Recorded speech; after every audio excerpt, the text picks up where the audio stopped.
Hello students, welcome to our channel Bangla defence academy. আমি ঐশ্বর্য বিশ্বাস। আজ আমরা আলোচনা করব ভারতীয় সংবিধান থেকে। তো ভারতীয় সংবিধান থেকে আজকের যেটা আলোচনা আমাদের ডাব্লিউবিপি পুলিশ রিলেটেড, ঠিক আছে, প্রশ্ন।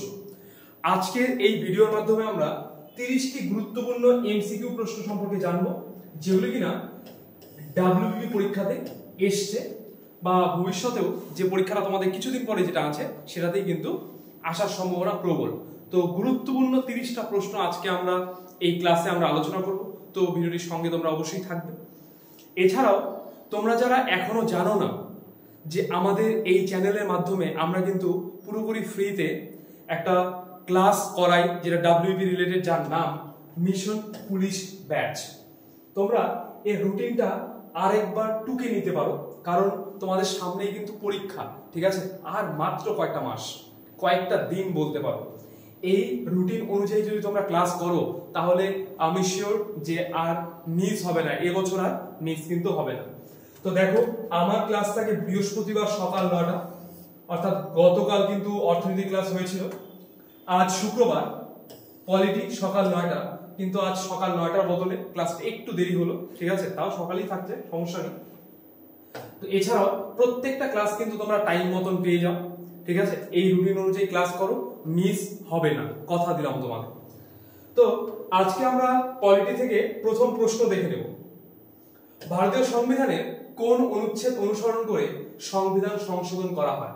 সংবিধান সংশোধনী কত নম্বর অনুচ্ছেদে এটা আলোচনা করা রয়েছে? সংবিধান সংশোধনী বা অ্যামেন্ডমেন্ট, তাই তো, কনস্টিটিউশনাল অ্যামেন্ডমেন্ট। তাহলে অনুচ্ছেদ 370, অনুচ্ছেদ 368, অনুচ্ছেদ 251, নাকি অপশন ডি অনুচ্ছেদ 301? তাহলে এটার অ্যানসার কিন্তু হয়ে যাবে অপশন বি অনুচ্ছেদ 368, অর্থাৎ ধারা 368। এটাই কিন্তু ভারতের সংবিধান সংশোধনীর সাথে সম্পর্কযুক্ত। এখানে এক্সট্রা পয়েন্ট আলোচনা করব না, যেহেতু এটা একটা প্র্যাকটিস ক্লাস, ঠিক আছে।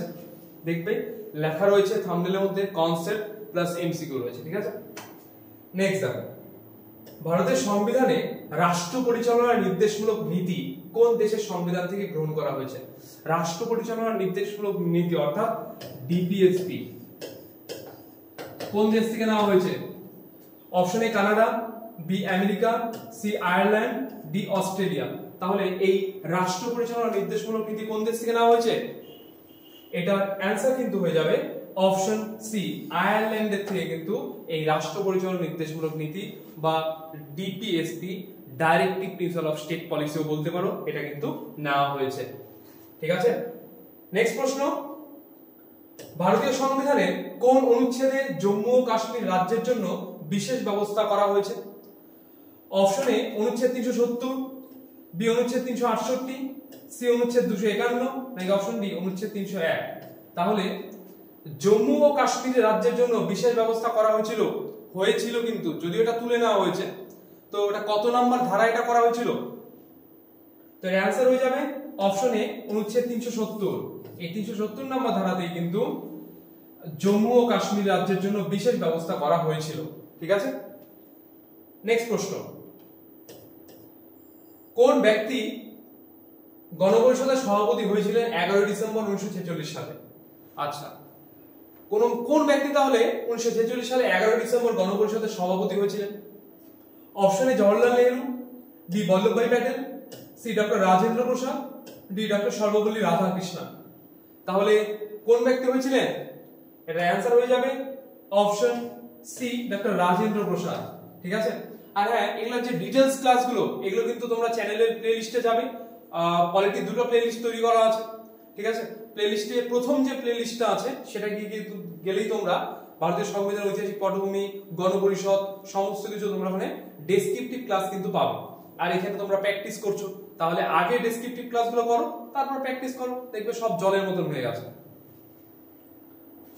নেক্সট প্রশ্ন, গণপরিষদের খসড়া কমিটির চেয়ারম্যান নিযুক্ত হয়েছিলেন কে? Doctor B R Ambedkar, doctor Rajendra প্রসাদ, ডক্টর সর্বপল্লী রাধাকৃষ্ণন, ডক্টর জওহরলাল নেহরু। তাহলে গণপরিষদের খসড়া কমিটির চেয়ারম্যান নিযুক্ত হয়েছিলেন কে? এটা অ্যানসার হয়ে যাবে option a doctor B R Ambedkar.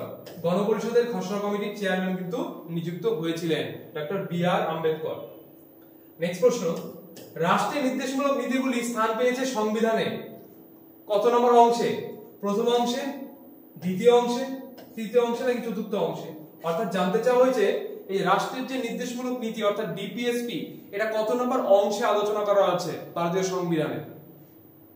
তাহলে অ্যানসার কিন্তু হয়ে যাবে অপশন ডি, চতুর্থ অংশে এই রাষ্ট্র পরিচালনা নির্দেশমূলক নীতিসমূহ কিন্তু আলোচনা করা রয়েছে।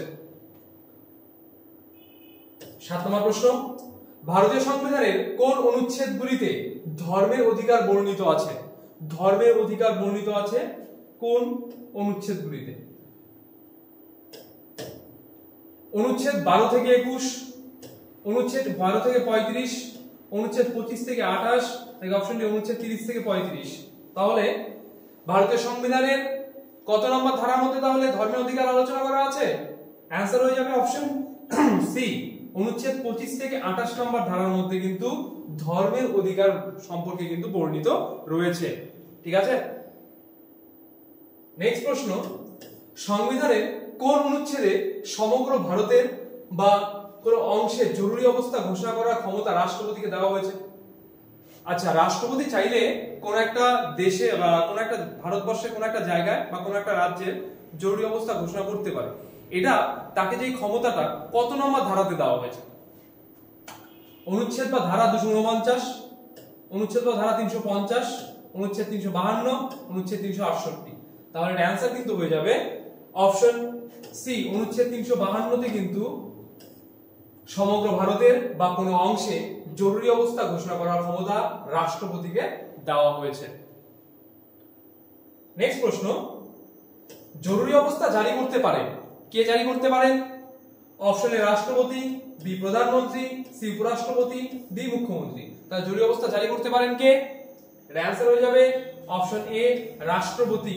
রাষ্ট্রপতি কিন্তু এই জরুরি অবস্থা জারি করতে পারেন। ঠিক আছে,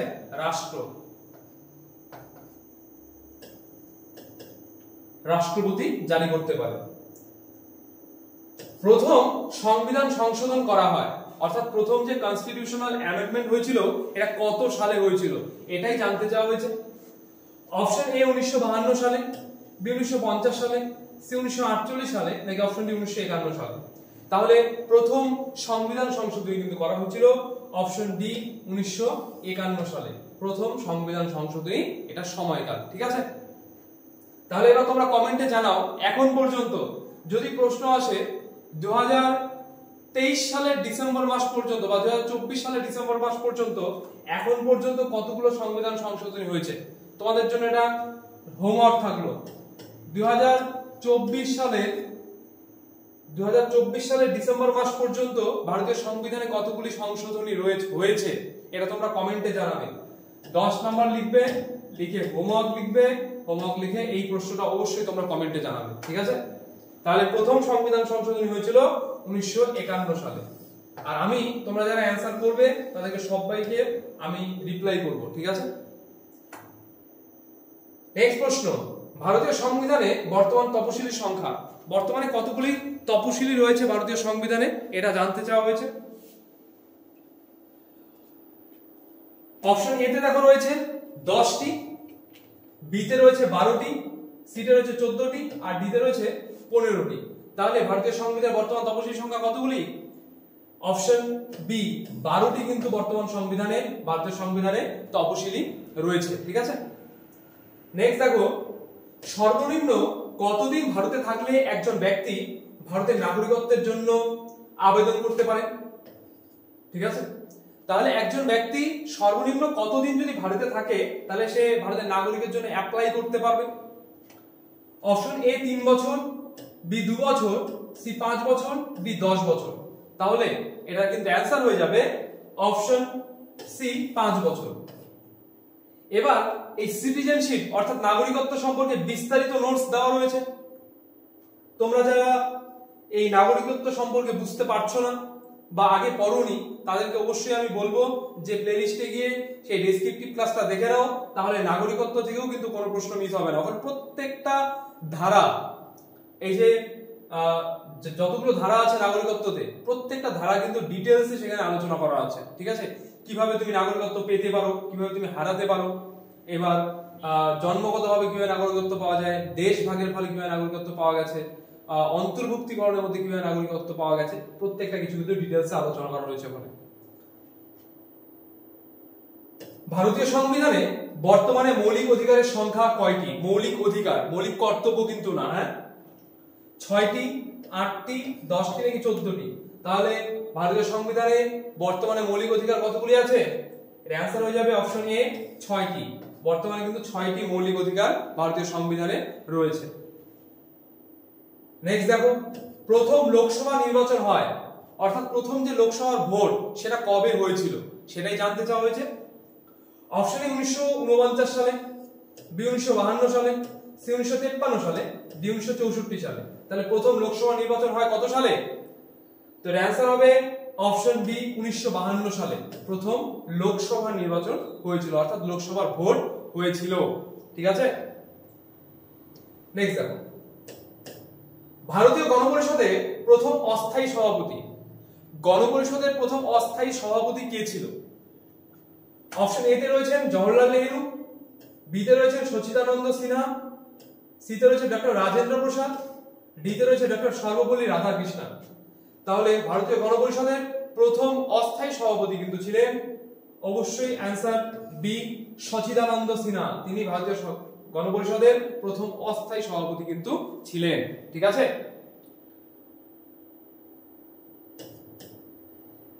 কে রাজ্যের কার্যনির্বাহক প্রধান? রাজ্যের কার্যনির্বাহক প্রধান কে বা কোন অফিসিয়ালকে রাজ্যের কার্যনির্বাহক প্রধান বলা হয়? অপশন এ তে রয়েছে রাজ্যপাল, বি মুখ্যমন্ত্রী, সি স্পিকার, ডি হাইকোর্টের বিচারপতি। তাহলে রাজ্যের কার্যনির্বাহক প্রধান কে? রাজ্যের কার্যনির্বাহক প্রধান কিন্তু অপশন এ রাজ্যপাল। ঠিক আছে, আর রাজনৈতিক প্রধান কে? মুখ্যমন্ত্রী।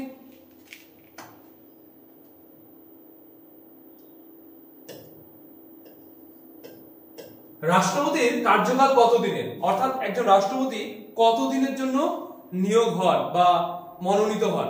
ঠিক আছে, মনোনীত তো না, সরি, নির্বাচিত।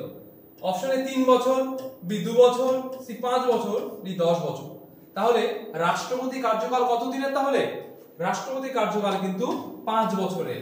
5 বছরের জন্য একজন রাষ্ট্রপতি তার পদে কিন্তু নিয়োগ থাকে। ঠিক আছে, আবার 5 বছর পরে আবার যদি সে নির্বাচিত হন তাহলে আবার থাকতে পারবে, কিন্তু একবারে সে 5 বছরই কিন্তু তার ডিউরেশন। ঠিক আছে, এখন পর্যন্ত কতবার জাতীয় জরুরি অবস্থা জারি করা হয়েছে? একবারও না, একবার, 2 বার, 3 বার। তাহলে অ্যান্সার হয়ে যাবে অপশন ডি 3 বার। এখন পর্যন্ত 3 বার কিন্তু জাতীয় জরুরি অবস্থা ঘোষণা করা হয়েছে। এবার তোমরা কমেন্ট করবে এই 18 নম্বরের হোমওয়ার্ক। ঠিক আছে, 18 নম্বরের হোমওয়ার্ক যে সেটা 3 বার যে জাতীয় জরুরি অবস্থা জারি করা হয়েছে সেটা কত কত সালে, কত কত সালে সেই 3 বার জাতীয় জরুরি অবস্থাটা ঘোষণা করা হলো, এটা সালটা তোমরা অবশ্যই হোমওয়ার্কে লিখবে। তাহলে 10 নম্বর প্রশ্ন দেওয়া থাকলো, 18 নম্বর প্রশ্ন দেওয়া থাকলো, আরো 3টা প্রশ্ন আছে এরকম। নেক্সট দেখো, রাজ্যসভার সর্বোচ্চ সদস্য সংখ্যা, আজকে না কিছু স্পেলিং মিস্টেক হয়ে গেছে। রাজ্যসভার সর্বোচ্চ সদস্য সংখ্যা কত? অপশনে 200 জন, বি 350 জন, সি 250 জন, ডি 550 জন। তাহলে রাজ্যসভার সর্বোচ্চ সদস্য সংখ্যা কত? অপশন সি 250 জন। 238 প্লাস 12, তাই তো? টোটাল রাজ্যসভার সর্বোচ্চ সদস্য সংখ্যা 250 জন, তার মধ্যে কি 238 আর 12। ঠিক আছে, নেক্সট প্রশ্ন, রাজ্যসভার সদস্যরা কত বছরের জন্য নির্বাচিত হন? রাজ্যসভার সদস্যরা কত বছরের জন্য নির্বাচিত হন? 5 বছর, বি 6 বছর, সি 7 বছর, ডি 8 বছর।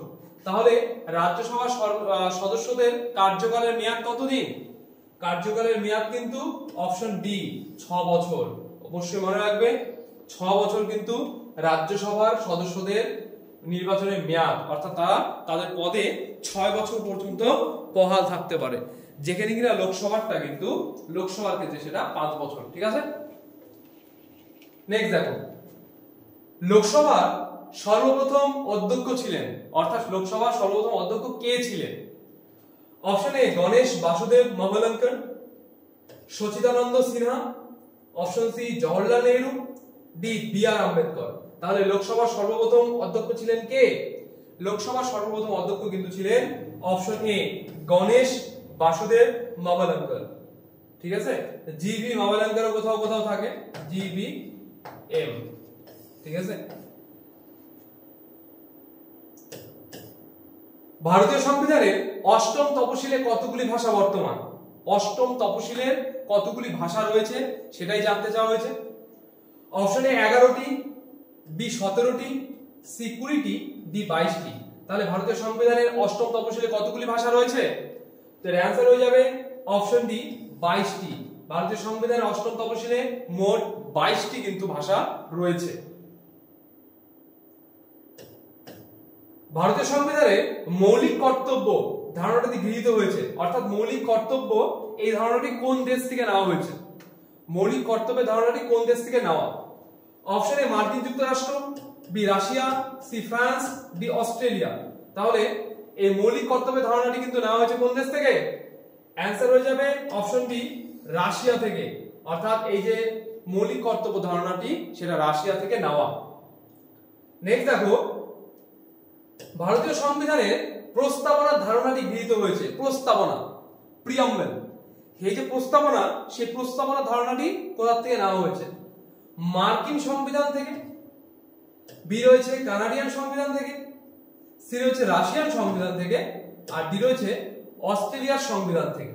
তাহলে ভারতীয় সংবিধানের যে প্রস্তাবনা সেই ধারণাটি কিন্তু অ্যাকচুয়ালি নেওয়া হয়েছিল অপশন এ মার্কিন সংবিধান থেকে নেওয়া।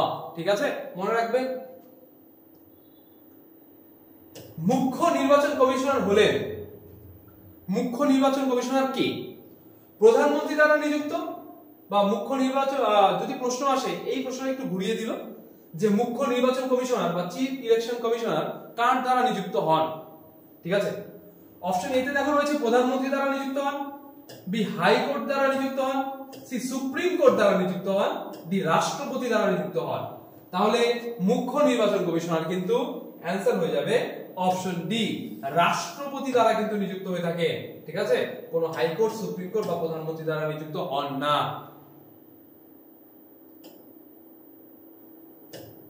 নাগরিকদের কথা বলা ও মত প্রকাশের অধিকার সংবিধানের কোন আর্টিকেলে উল্লেখ রয়েছে? তাহলে বাক স্বাধীনতা অ্যাকচুয়ালি। ঠিক আছে, নাগরিকদের কথা বলা ও মত প্রকাশের অধিকার সংবিধানের কোন আর্টিকেল উল্লেখ রয়েছে? অপশন এ আর্টিকেল 16 অর্থাৎ 16তম আর্টিকেলে, আর্টিকেল 17, আর্টিকেল 18, আর্টিকেল 19। তাহলে কততম আর্টিকেলে রয়েছে নাগরিকদের কথা বলা ও মত প্রকাশের অধিকার সংবিধানের? তো অ্যানসার হয়ে যাবে অপশন ডি আর্টিকেল 19। 19 নম্বর ধারায় কিন্তু বলা আছে যে নাগরিকদের কথা বলা ও মত প্রকাশের অধিকার সংবিধানের 19 নম্বর ধারাতে উল্লেখ করা রয়েছে। নেক্সট প্রশ্ন,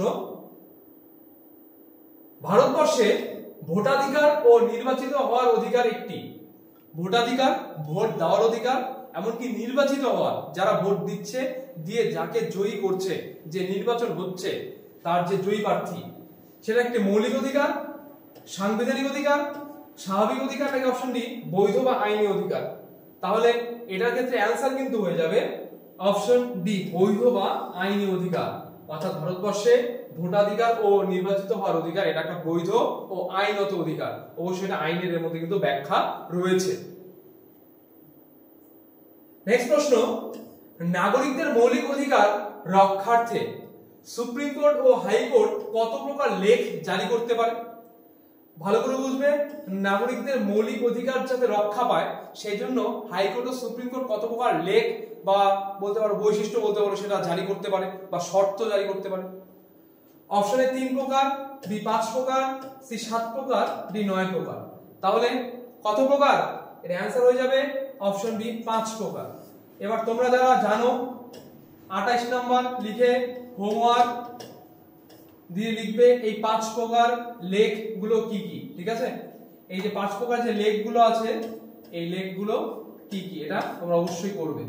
তাহলে থাকলো 10 নম্বর প্রশ্ন, 18 নম্বর প্রশ্ন আর 28 নম্বর প্রশ্ন, 3টা প্রশ্ন। ঠিক আছে, অবশ্যই মনে রাখবে এই 3টা প্রশ্ন হোমওয়ার্ক তোমরা যারা এই পর্যন্ত দেখলে 28 নম্বর প্রশ্ন পর্যন্ত দেখলে অবশ্যই তোমরা এই তিনটা প্রশ্নের অ্যান্সার কিন্তু করবে, হোমওয়ার্ক থাকলো, মনে থাকবে যেন। নেক্সট প্রশ্ন, কোন অঙ্গরাজ্যের মুখ্যমন্ত্রী হতে হলে কত বছর বয়স প্রয়োজন? অঙ্গরাজ্যের মুখ্যমন্ত্রী হওয়ার জন্য ন্যূনতম বয়স কত, এটাই জানতে চাওয়া হয়েছে। অপশন এ 25 বছর, বি 30 বছর, সি 35 বছর, ডি 40 বছর। তাহলে অঙ্গরাজ্যের মুখ্যমন্ত্রী হতে হলে কত বছর বয়স প্রয়োজন? এটার ক্ষেত্রে অ্যান্সার হয়ে যাবে অপশন এ 25 বছর। অঙ্গরাজ্যের মুখ্যমন্ত্রী হতে গেলে 25 বছর কিন্তু বয়স প্রয়োজন আছে।